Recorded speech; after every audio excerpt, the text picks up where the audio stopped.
So when working with an athlete or with a golfer in particular, I was talking with an athlete the other day and we were talking about how the body should never be the limiting factor whenever it comes to the golf swing. It is for a lot of people, but it shouldn't be. We know so much about what the body can and can't do that we shouldn't be trying to make a swing that the body can't truly produce in an efficient way.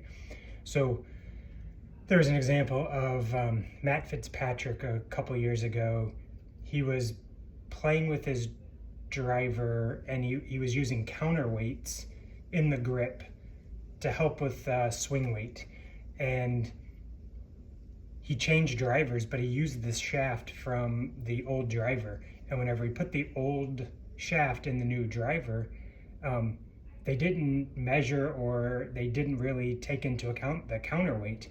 And so his swing got off and he started doing all these like different tweaks to the swing to try and fix the swing. But as soon as they took off the grip and realized, oh, we have counterweights in here, they took the counterweights out, put a new grip on, and he started swinging just fine.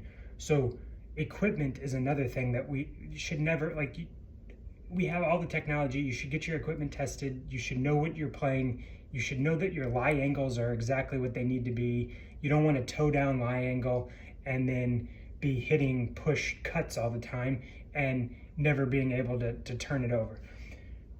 Having said all that, the body's the same way.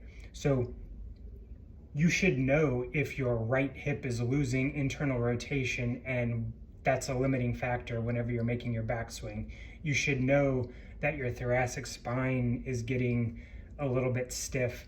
And if you're not checking in with a practitioner or with your performance coach, it's a disservice to your performance. So we need to be able to constantly be checking in just to make sure, yep, everything's good, or hey, we've been working on this right hip thing, we've let it go, we've started working on maybe some different technique, and because we haven't put as much time into it, we now are starting to see that right hip thing is coming back and we need to put some more time into it. So, everyone has their things that are going to be